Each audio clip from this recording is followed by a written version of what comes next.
golongan yang mengatakan ada kelompok di Indonesia ini intoleran, sehingga kelompok tersebut menganggap telah menyerang kelompok lain. Tapi kelompok yang menyerang tadi disebut kelompok intoleran. Sampai-sampai isu-isu kelompok ini dibawa dalam urusan pilkada. Dibawa dalam urusan sebenarnya bukan karena apa, itu hanya karena kebencian. Makanya hari ini saya lihat Bapak Ibu di Riau ini banyak kelompok yang menyerang Wahabi. Dia lupa ketika menyerang Wahabi dan dia menganggap diri paling benar, dia juga salah. Anda menyerang Wahabi, tapi posisi Anda menganggap diri paling benar, kira-kira benar apa salah? Salah. Terima kebenaran orang, tolak kesesatan mereka. Sama begitu sebaliknya. Di Pekanbaru menunjukkan kebodohan kita. Mengaku alim tapi bodoh. Gimana bahasanya itu? Mengaku pintar tapi goblok. Sampai di sini. Itu karena apa? Karena berilmu tanpa akhlak. Isu keagamaan menjadi isu perpolitikan. Ini yang saya maksud. Apa maksudnya? Dengan isu ini diangkat ke dalam dunia perpolitikan. Artinya apa? Mereka perjualbelikan isu-isu agama untuk mendulang suara. Munafik. Hanya orang-orang munafik yang memperjualbelikan agama demi kepentingan politik. Kita akan coba mengkaji satu judul yang hari ini kita anggap penting untuk kita pelajari. Dan judul ini cukup memberikan pengaruh kepada kita jika kita memahaminya. Karena memang salah satu kerusakan yang terjadi disebutkan karena judul inilah. Cuman judulnya belum dikasih tahu. Tunggu dulu, bersabar sedikit. Judul kita malam hari ini Bapak Ibu, ta'assub atau fanatisme golongan atau kelompok adalah sumber perpecahan. Saya ulangi sekali lagi Bapak Ibu. Ta'assub atau fanatisme, fanatik terhadap satu kelompok atau golongan, sumber perpecahan umat. Bisa dipahami Bapak Ibu ya? Baik. Sebelum kita mulai, di dalam satu hadis yang disampaikan baginda Nabi Muhammad sallallahu alaihi wasallam. Kata Nabi dalam satu hadis, sittatun yadkhulun nar.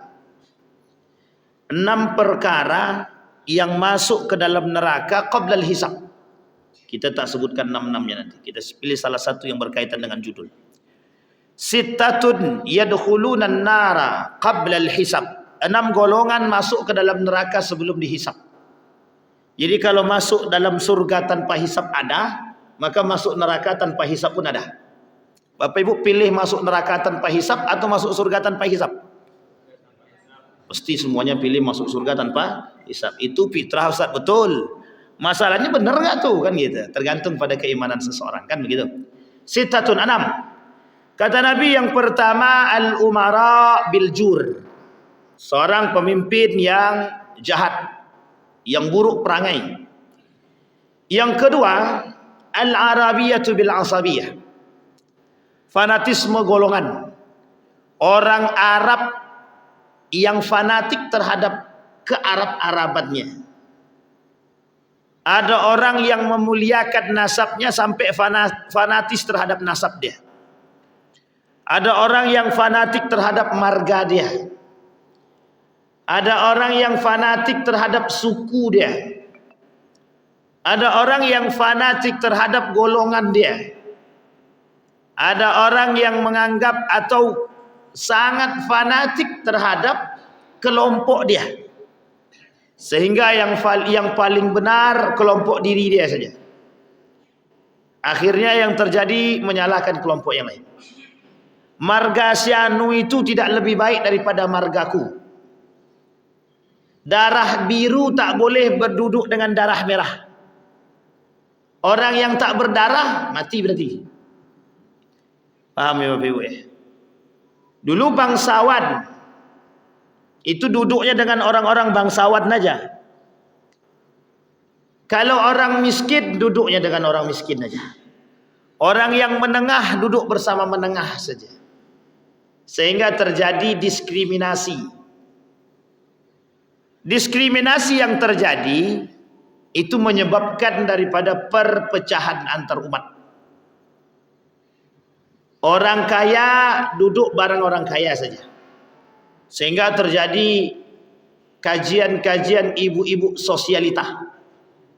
Jadi yang tak sosialita tak bisa masuk. Atau bapak-bapak sosialita. Ada bapak-bapak sosialita. Ini cuman pengajian para pejabat. Yang tidak pejabat, tak usah ikut. Misal. Atau fanatik terhadap golongan. Aku mazhabnya Syafi'i. Berarti aku orang NU. Selain daripada orang-orang NU tak usah masuk. Atau sebaliknya. Orang NU adalah orang paling benar. Kata Muhammadiyah lah yang paling benar. Kata teman-teman Salafi, kami yang paling benar. Kata Syiah, aku juga paling benar. Kata orang liberal, yang paling benar tu kami. Sehingga yang terjadi apa? Yang terjadi adalah perpecahan. Tak ada namanya persatuan.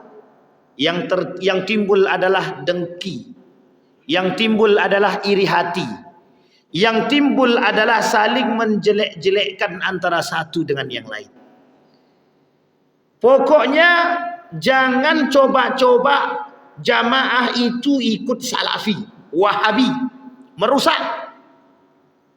Kebencian yang tertanam bisa membuat diri dia lupa dengan diri dia sendiri. Akhirnya apa? Dia jelekkan kelompok yang lain. Tak sadar kalau kelompok dia juga jelek.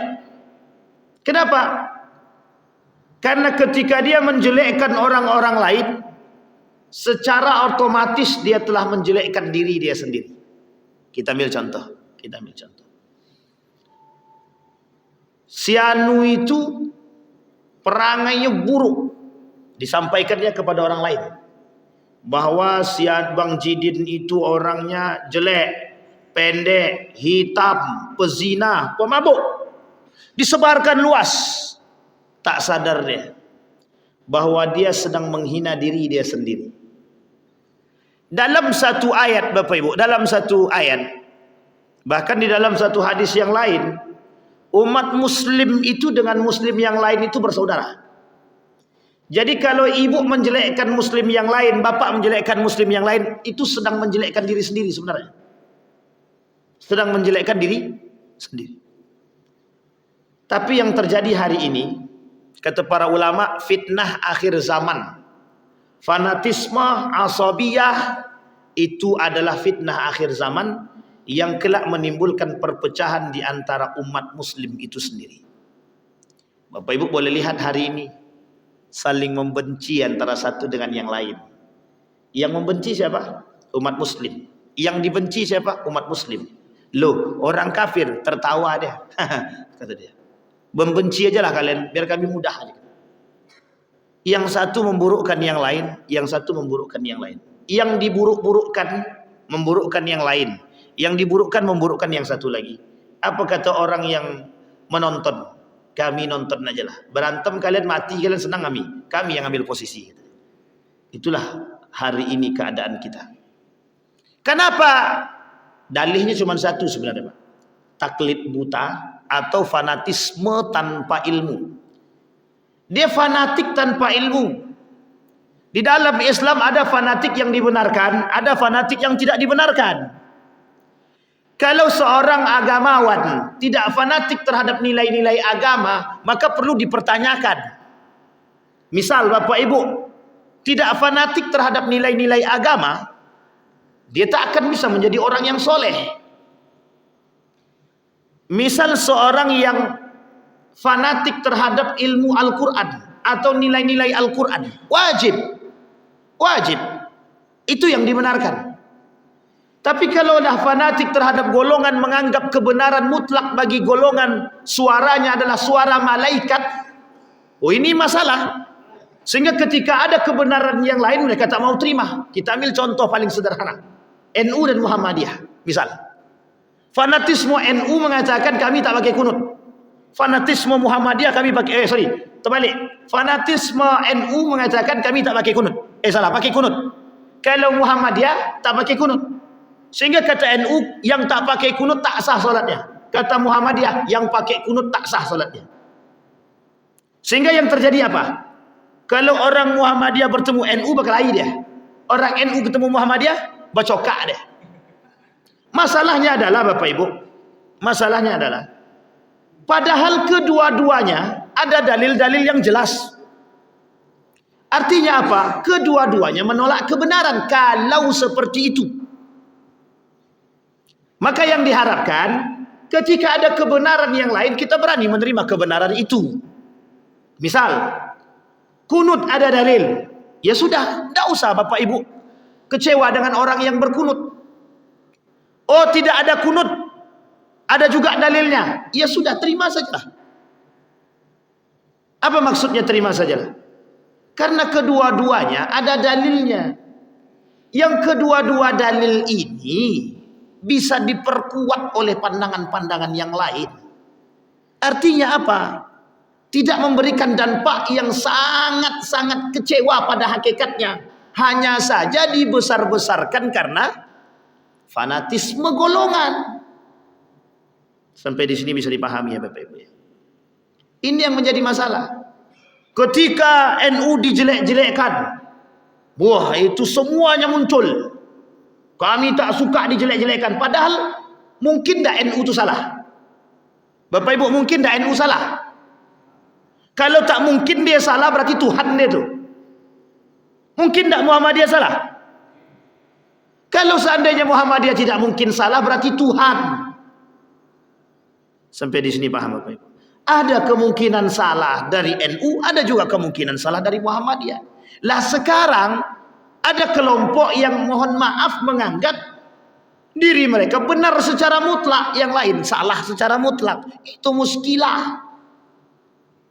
Yang uniknya lagi, satu golongan menyerang golongan yang lain tadi menyerang balik. Akhirnya apa? Saling serang menyerang. Mohon maaf, yang diserang Muslim, yang menyerang juga Muslim.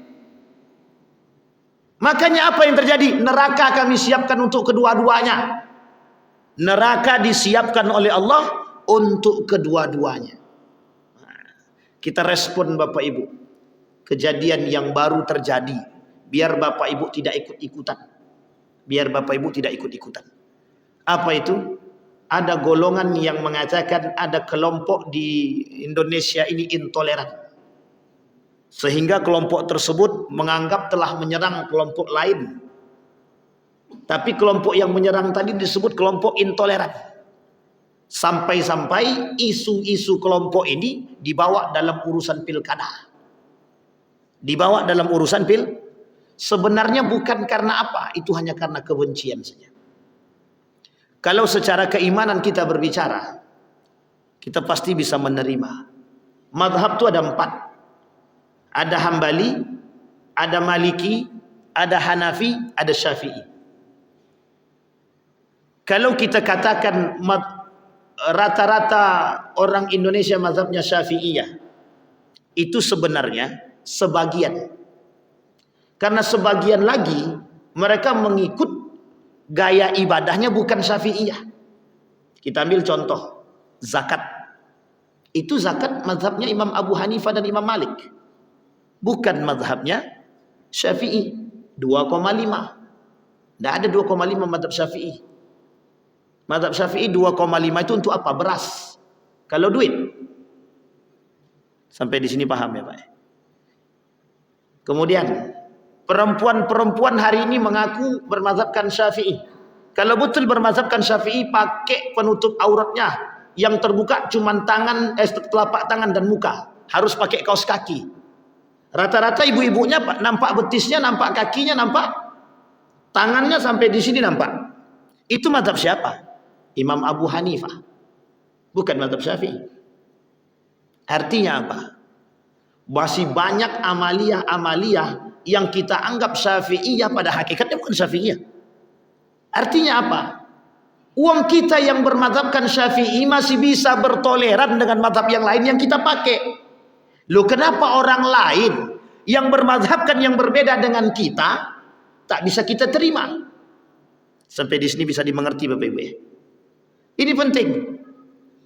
Yang ingin kita angkat Bapak Ibu hari ini, perlu adanya kecerdasan dan keimanan. Berilmu itu wajib, beriman juga wajib. Jangan berilmu tapi tak beriman. Akhirnya apa? Allah yang menghinakan. Kita ambil contoh Bapak Ibu. Kita pura-pura tahu, seolah-olah kita mengerti tentang satu kelompok. Kita sampaikan kelompok tersebut di hadapan orang. Pada hakikatnya kita tidak tahu secara murni. Akhirnya apa? Ditertawakan orang. Malu apa tak malu? Kita berbicara tentang satu kelompok yang kita anggap berbahaya. Wong kita nggak mengerti kelompok itu. Bagaimana cara kita mau berbicara tentang itu? Sampai di sini bisa paham ya Bapak Ibu. Nah, ini masalah kita Bapak Ibu. Ada fanatisme yang dibolehkan, yang dibenarkan. Ada fanatisme yang tidak dibenarkan. Dalam bahasa lain, ada juga taklid yang dibolehkan, ada taklid yang tidak dibenarkan. Kalau taklid dengan ilmu boleh, ittiba. Tapi kalau taklid buta, datang bisikan kepada kita misalkan, halo Bang Didi, nanti tolong sampaikan ABCD ya, tentang ABCD, nanti programnya gini. Kita tidak tahu program itu, kita tak tahu kelompok itu, kita terima mentah-mentah, kita sampaikan depan khalayak ramai, tertawa khalayak ramai. Lah kok bodoh kali gitu deh. Artinya apa? Mempermalukan diri sendiri. Tak salah ketika ada ulama mengatakan, dengan ilmu itu bisa dua. Yukramul mar'i am yuhanu. Dihinakan oleh Allah bisa, dan dimuliakan juga bisa. Dengan ilmu yang berlatar belakangkan dengan keimanan, itu bisa Allah angkat derajat itu Pak. Tapi kalau cuma berilmu doang, tanpa iman, Allah hinakan itu. Allah hinakan. Nah, kembali kepada poin tadi Bapak Ibu. Sekarang fanatik terbagi dua. Apa yang disebut dengan fanatik itu? Apa yang disebut dengan asabiyah? Asabiyah itu artinya fanatisme, fanatik.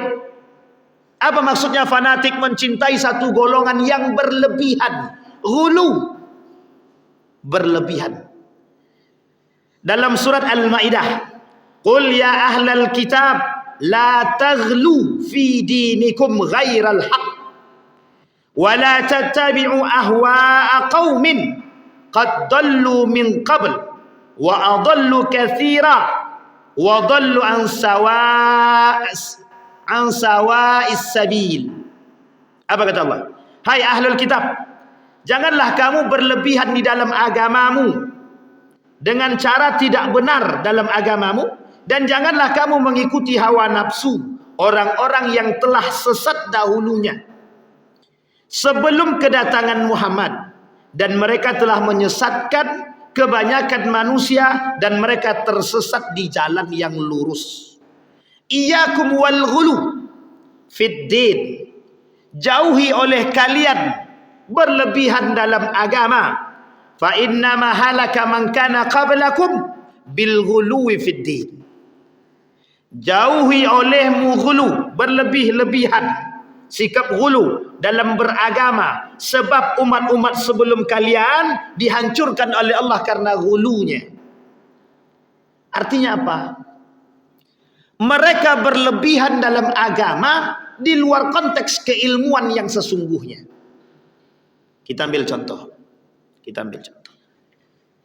Misal ada satu kelompok yang mengatakan bahwa menyembah kuburan itu boleh. Misal menyembah kuburan boleh. Tapi ada satu kelompok yang lain mengatakan menyembah kuburan itu tak boleh. Ketika yang berbicara ulama mereka tentang misalkan menyembah kuburan itu syirik, karena pemimpin mereka, ulama mereka mengatakan menyembah kuburan tidak syirik, taklid yang dia ikuti, dia mengikuti ulama yang dia sampaikan tadi. Yang dimaksudkan oleh ulama ini bisa jadi berbeda dengan apa yang dipahami oleh murid tadi. Sehingga Bapak Ibu, ketika seorang murid tadi mengikuti perkataan alim ulama tadi, berlebihan dia akan membela bahwa menyembah kuburan itu boleh. Akan dia bela mati-matian. Sehingga ketika datang dalil mengatakan tidak boleh menyembah kuburan itu syirik, mereka akan tolak dalil-dalil itu. Kenapa mereka tolak? Karena perkataan guru kami tak seperti itu. Sampai di sini bisa dimengerti? Apa masalahnya? Masalahnya menolak kebenaran. Apa masalahnya? Yang dia tolak ayat Al-Quran. Yang dia tolak hadis Nabi. Yang dia tolak pemahaman para ulama yang lain. Tanpa mau mencari tahu terlebih dahulu. Cari tahu dulu.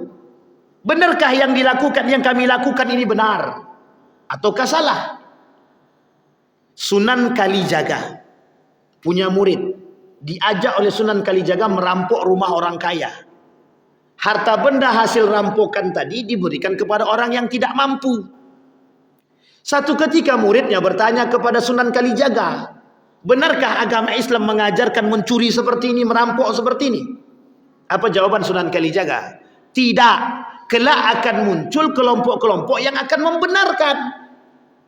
Artinya apa? Berlapang dada dengan kebenaran yang lain itu baik. Jika seandainya, mohon maaf, ada kelompok mengatakan memukul orang tua itu baik. Misal ada kelompok yang mengatakan memukul orang tua itu baik, membunuh orang tua itu benar. Kalau ada kelompok yang seperti ini, jelas-jelas bertolak belakang dari ayat Al-Quran, jelas kesesatannya, yang kemudian kita ikuti, itu kita telah mengikuti dengan nafsu. Makanya orang yang fanatisme terhadap golongan itu sebenarnya, mereka sedang fanatik terhadap golongan karena hawa nafsu. Mereka muttabi'ul hawa. Mereka pengikut hawa nafsu. Bahasa tepatnya ahlul hawa. Apa namanya Bapak Ibu? Ahlul hawa. Jadi tidak ada Bapak Ibu. Jangan fanatisme terhadap golongan. Yang terjadi hari ini Bapak Ibu, saking fanatiknya terhadap golongan, akal sehat kita hilang Pak. Akal sehat kita hilang. Sehingga ketika kita menyerang satu golongan, itu kita menyerang golongan bukan lagi karena agama, tapi kita menyerang golongan karena kebencian, karena keangkuhan, karena kesombongan, merasa paling benar. Maka dikatakan oleh Nabi di dalam riwayat yang lain, kata Nabi, ada 6 perkara yang merusak amal ibadah manusia. Sittatun tuhbitul a'mal. Ada 6 perkara yang bisa merusak amal ibadah. Satu di antaranya yang bisa merusak amal ibadah seseorang itu qaswatul qalbi. Orang yang mata hatinya sudah tertutup. Orang yang merasa dirinya paling benar. Orang yang menyerang orang lain karena ketidakbenaran orang lain dan seolah-olah menganggap diri paling benar. Itu masalah Pak. Makanya hari ini saya lihat Bapak Ibu di Riau ini banyak kelompok yang menyerang Wahabi. Dia lupa ketika menyerang Wahabi dan dia menganggap diri paling benar, dia juga salah. Anda menyerang Wahabi, tapi posisi Anda menganggap diri paling benar, kira-kira benar apa salah? Salah. Terima kebenaran orang, tolak kesesatan mereka. Sama begitu sebaliknya. Tolak kesesatan kita, terima kebaikan kita dan kebenaran kita. Jangan kelompok orang kita tahu kesesatannya, kelompok kita sendiri kita tak tahu kesesatannya. Ilmu harus dibarengin dengan akhlak. Orang berilmu banyak, yang berakhlak itu sedikit. Dengan ilmu dia caci maki orang lain. Bahkan guru dia caci maki, gurunya pun bisa dicaci. Seorang alim mencaci maki guru dia sendiri, secara tidak langsung ilmu dia tak bermanfaat. Ilmunya tak bernilai di hadapan Allah. Itu otomatis, Pak. Ini kasus yang terjadi hari ini, Pak. Heboh di Pekanbaru. Menunjukkan kebodohan kita. Mengaku alim tapi bodoh. Gimana bahasanya itu? Mengaku pintar tapi goblok. Sampai di sini. Itu karena apa? Karena berilmu tanpa akhlak. Orang zaman dulu tidak berilmu banyak tapi berakhlak. Coba Bapak Ibu lihat orang tua zaman dulu. Bagaimana cara mereka berjalan? Tahu mereka sopan santun, Pak. Tahu mereka mana yang tua, tahu mereka mana yang muda. Itu orang zaman dulu. Ilmunya biasa. Belajar ngaji cuma di surau. Tapi mereka tahu kebenaran, mereka amalkan. Sekarang, mohon maaf. Anak zaman sekarang ini lucu. Merasa ilmu, punya banyak ilmu, tapi akhlak tak ada. Guru pun diserangnya. Seorang ulama besar di Riau ini bisa diserang oleh anak baru lahir. Coba Bapak Ibu bayangkan, itu akhlaknya di mana itu? Na'udzubillah, tsumma na'udzubillah. Artinya apa? Benar yang dikatakan Said Naqib Alatas itu. Ilmuwan hari ini itu krisis moral, loss of adab, kata beliau. Apa masalah umat muslim hari ini? The big problem of Muslim today cuman satu, loss of adab. Permasalahan umat muslim hari ini terbesar cuman satu, kehilangan adab, kata dia. Berilmu tak beradab. Tapi masih mending Ustaz, berilmu dia tapi tak beradab. Tidak ada mending-mendingnya begitu. Wajarlah kalau dia sombong, Pak, dia berilmu. Tak ada, Pak. Tidak ada kewajaran bagi orang yang berilmu itu, kesombongan itu tidak ada. Jangan kata-kata seperti ini kita biasakan. Wajar dia sombong, berilmu dia. Salah. Tidak ada kewajaran kesombongan itu bagi orang berilmu, tak ada. Semakin tinggi, apa nama bahasa peribahasanya? Padi. Semakin berisi, semakin merunduk. Begitu hendaknya orang berilmu.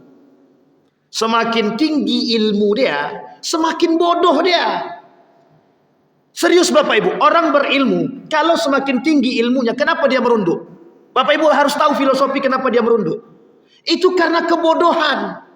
Semakin tinggi keilmuan seseorang, semakin banyak tabir-tabir yang dibuka, dan semakin ketidaktahuan dia.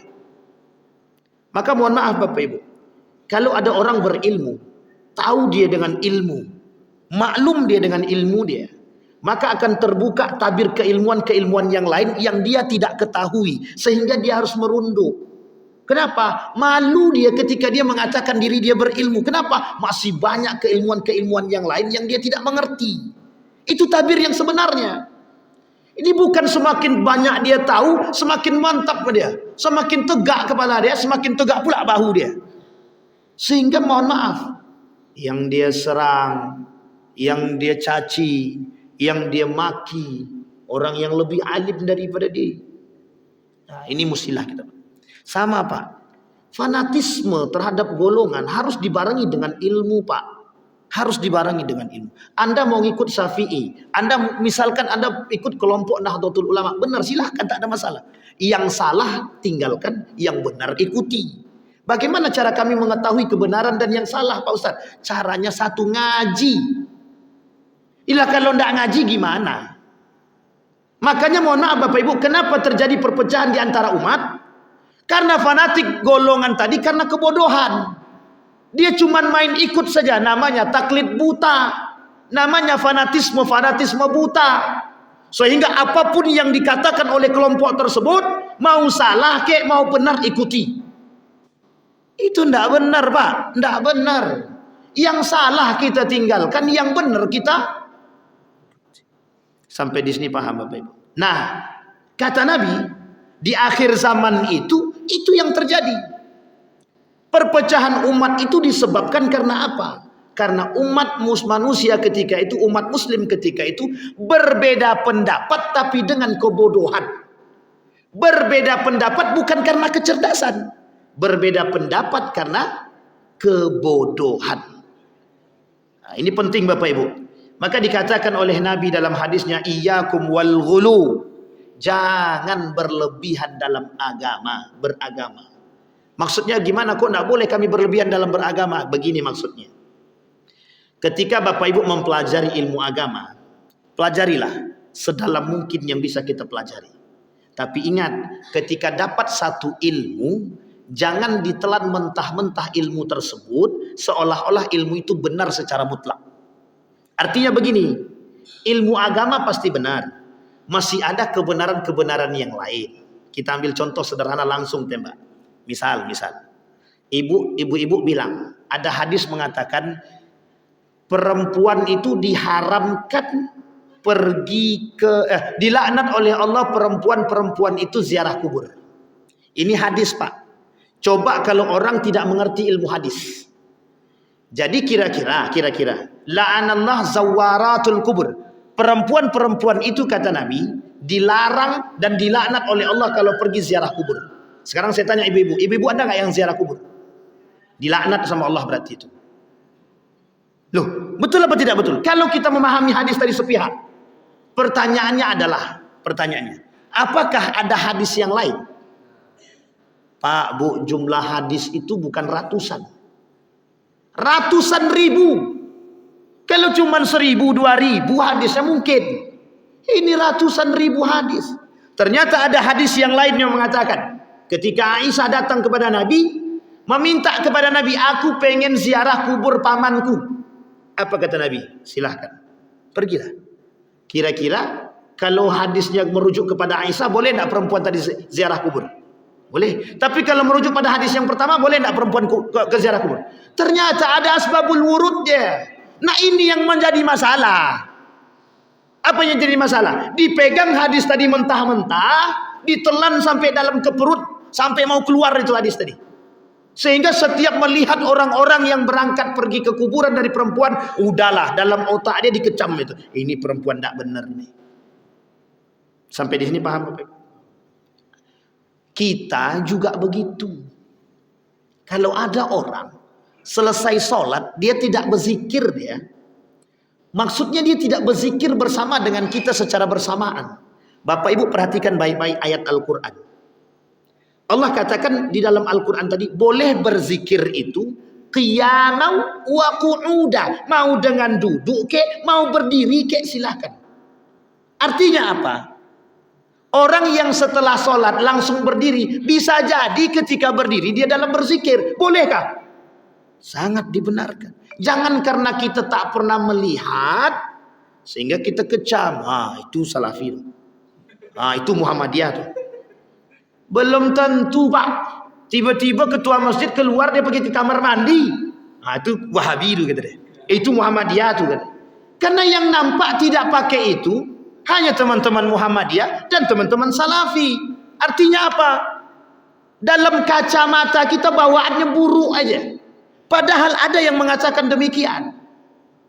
Sampai di sini paham Bapak Ibu? Sahabat Nabi, Ibnu Abbas, Abu Hurairah, itu berbeda pendapat tentang sholat Nabi. Tentang sholat. Yang satu melihat Nabi sholat tangannya di atas perut, di bawah dada. Yang satu lagi melihat tangan itu di atas dada. Yang satu lagi melihat di bawah pusat. Ibu mau ikut yang mana? Bapak Ibu mau ikut yang mana? Kalau kita tengok ada jamaah kita, di bawah pusat pula sholatnya, tangannya. Ini nggak benar, ini sesat nih. Ada pula jamaah yang sholat itu tangannya diturunkan ke bawah, tidak dilipat. Ada apa tidak ada? Mazhab siapa? Imam Malik. Mazhab siapa lagi? Syiah. Syiah itu tangannya turun. Ketika kita tengok, sesat nih. Karena apa? Karena kita cuma dapat ilmu satu, Pak.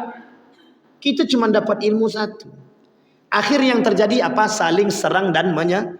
Nah, orang yang saling serang dan menyerang karena permasalahan furu'iyah begini, itu sebenarnya satu saja. Sombong, angkuh, merasa paling benar, merasa paling hebat, merasa paling baik. Udah mesti begitu. Iya. Karena orang alim yang benar-benar alim tidak pernah mengajarkan untuk menjatuhkan umat muslim itu sendiri. Sibabul muslimin fusuk wa qitaluhu kufrun. Mencaci maki umat muslim itu fasik. Membunuh umat muslim kafir. Lah ini bukan hanya itu. mau dipenjarakannya lah, mau dicaci makinya lah. Coba bayangkan. Padahal sama-sama mempelajari ilmu agama. Perbedaannya sedikit saja. Anggaplah begini, kita tak suka dengan satu golongan. Kita membentengi diri kita dengan keilmuan kita. Mereka serang kita sampai menjelekkan kita. Kira-kira salah apa tak? Salah. Sekarang saya tanya Bapak Ibu, kalau kita serang balik, kita caci maki balik, kita hina balik, salah apa tidak? Beda tipis kita dengan dia. Artinya apa? Sama-sama penghuni neraka. Anda menjelekkan orang, tapi Anda lakukan hal yang serupa dengan apa yang mereka lakukan. Apa bedanya? Yang dia inginkan oleh Nabi, yang diinginkan oleh Allah, bersabar. Itu yang disebut dengan fanatisme. Nah sekarang fanatisme yang tidak dibenarkan yang seperti tadi. Mereka fanatik terhadap golongan tanpa ilmu. Mereka taklidnya taklid buta. Mengikut pimpinannya dengan cara yang, mohon maaf, kita diberikan akal oleh Allah untuk berfikir. Sesuatu yang bertolak belakang dengan akhlak meskipun berilmu tinggalkan. Sampai di sini paham Bapak Ibu? Orang berilmu untuk memperbaiki akhlak dia. Dia tidak bisa dipisahkan, ilmu dan akhlak ini tidak bisa dipisahkan. Yang kedua, ada fanatisme yang dibenarkan. Ada sebaliknya. Berfanatisme terhadap golongan tapi dengan ilmu boleh. Mempertahankan argumen dengan ilmu untuk menjaga kemaslahatan golongan boleh, sangat boleh sekali. Anda mempertahankan marwah golongan dengan ilmu yang Anda miliki sangat dibenarkan. Sampai di sini bisa dipahami. Baik. Yang tidak kita inginkan sekarang, ini poinnya Pak, ini poinnya. Yang tidak kita inginkan hari ini. Isu keagamaan menjadi isu perpolitikan. Ini yang saya maksud. Apa maksudnya? Dengan isu ini diangkat ke dalam dunia perpolitikan. Artinya apa? Mereka perjualbelikan isu-isu agama untuk mendulang suara. Munafik. Hanya orang-orang munafik yang memperjualbelikan agama demi kepentingan politik. Mereka dibenarkan memperjuangkan agama, tapi bukan memperjualbelikan agama. Memperjuangkan. Ini mereka hanya memperjualbelikan isu agama. Sampai di sini paham Bapak Ibu ya? Ini yang kita tak inginkan. Sehingga mohon maaf, tujuan mereka pada hakikatnya bukan membela agama, tapi tujuan mereka pada hakikatnya membela golongan. Membela kepentingan, membela kekuasaan. Allah sebutkan di dalam Al-Quran, wala tashtaru bi ayati thamanan qalila. Jangan kalian samakan agama kami ini dengan harga yang tidak senilai, kata Allah. Murah sekali agama Allah itu kalau diperjualbelikan. Saya sudah pernah sampaikan di sini Bapak Ibu, isu agama adalah isu bulanan. Isu musiman. Kenapa saya katakan isu musiman? Hanya muncul ketika pilkada, pilpres, pileg. Setelah itu tak ada muncul lagi. Sampai di sini paham Bapak Ibu ya? Muncul lagi kapan? Kalau sudah ada kepentingan. Kalau dah tak ada kepentingan, hilang begitu aja. Hilang kisah. Nak Wahabi ente, nak NU ente, nak Muhammadiyah ente, nak Persis ente, siapapun ente lantak. Asal ada kepentingan bagi kami selesai. Di mana letak perjuangan mereka? Tidak ada Pak. Tidak ada. Kita capek, kita rusak, melakukan perbuatan-perbuatan tercela. Dengan gagah kaum liberal mengatakan, kami berhasil merusak umat-umat muslim. Kami berhasil menjadikan umat-umat muslim munafik terhadap agama mereka. Kami berhasil membuat mereka berpecah belah antara satu dengan yang lain. Masjid ini cuma miliknya kami. Masjid sono milik IU. Masjid kami dan masjid IU tak bersamaan. IU sesat, kami benar. Kata yang di sono, IU sesat, kami juga benar. Artinya apa? Saling menyesatkan antara satu dengan yang. Pertanyaan kita adalah, terjadikah itu pada masa baginda Nabi? terjadi. Namanya Masjid Dirar, yang sengaja dibangun untuk menghancurkan baginda Nabi Muhammad SAW. Kalau ada masjid seperti itu, kalau ada umat muslim seperti itu, beda tipis dengan sejarah-sejarah Bapak Ibu. Hari ini yang perlu kita angkat kecerdasan dengan keimanan. Kita yang harus cerdas, Pak. Oh, berbeda pandangan silahkan.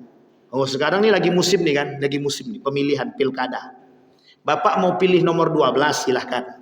Mau pilih nomor 31 silahkan. Oh, nggak ada Ustaz. Oh ya, nggak ada memang. 01, 02, 03, 04, 05, 06, 07 silahkan.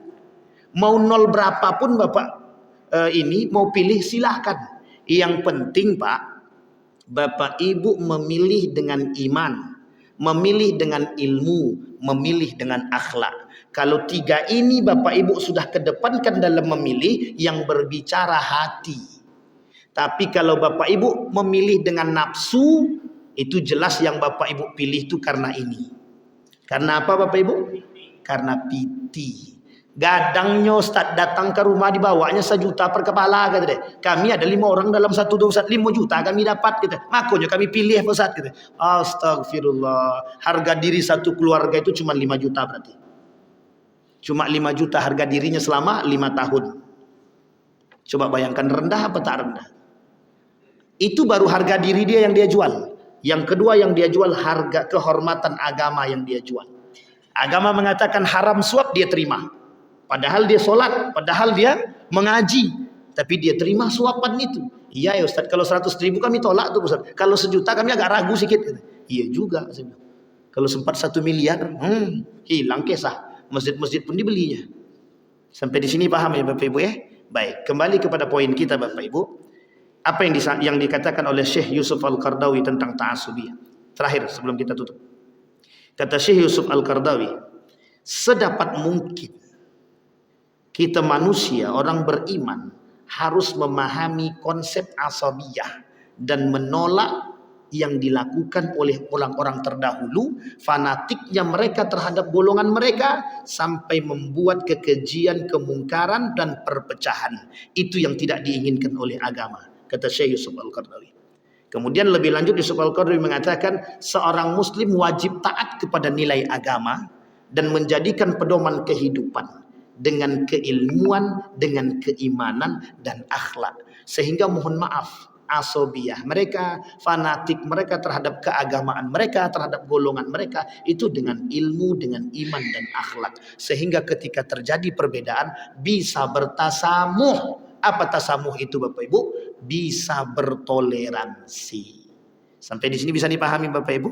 Kesimpulan akhirnya adalah, yuk sama-sama kita, orang yang mempelajari, orang yang beriman, kita bertasamuh dengan perbedaan. Jangan fanatik terhadap golongan berlebihan. Jangan fanatik terhadap satu kelompok berlebihan. Sama-sama kita menjaga nilai-nilai agama. Sama-sama kita menjaga nilai-nilai Allah. Sama-sama kita menjaga nilai-nilai Rasul Sallallahu Alaihi Wasallam. Kelak kita akan mempertanggungjawabkan apa yang kita perbuat. Mudah-mudahan bermanfaat bagi kita semua. Fa'tabiru ya ulil absar la'allakum tuflihun. Assalamualaikum warahmatullahi wabarakatuh.